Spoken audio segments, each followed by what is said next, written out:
Conventional chemical propulsion versus electric propulsion technology. Welcome to this detailed comparison of conventional chemical propulsion versus electric propulsion technology. Both systems have driven space exploration for decades, but each offers unique advantages and challenges. In this tutorial, we'll analyze how these propulsion systems work, their pros and cons, and the role each plays in the future of space exploration. Let's talk with conventional chemical propulsion. This technology has been the backbone of space exploration since the dawn of the space age.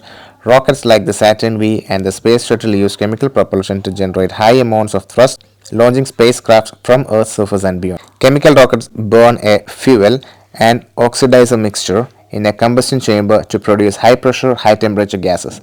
These gases are expelled at high speed through a nozzle, generating thrust and can propel a spacecraft into orbit or deep space. The main advantage of chemical propulsion is its high thrust. It's powerful enough to overcome Earth's gravity, making it essential for launching spacecraft. Additionally, chemical rockets provide rapid acceleration, perfect for missions requiring a quick orbital insertion. However, this power comes with limitations. Chemical propulsion is inefficient in terms of fuel consumption. Rockets need to carry a large amount of fuel, and once the fuel is depleted, the mission's range is restricted. This inefficiency limits their use for long-term deep space missions.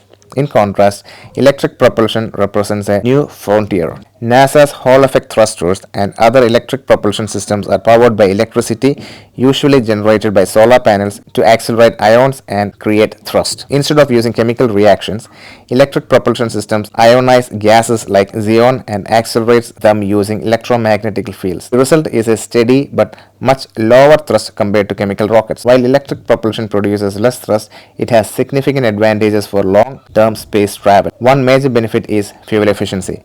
Electric thrusters use a fraction of the fuel compared to chemical systems, allowing spacecraft to travel further with less fuel.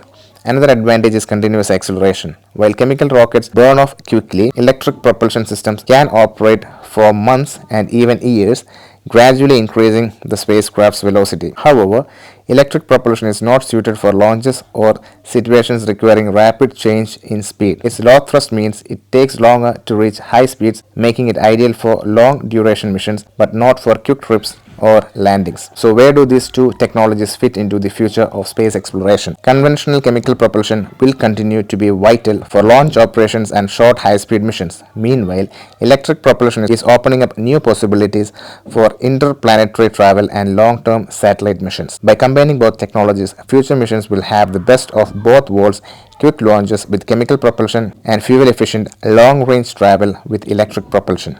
In conclusion, while chemical propulsion is powerful and reliable, electric propulsion offers the promise of more efficient, long-duration missions. Together, these technologies will enable us to reach further into space than ever before. Thank you for joining us.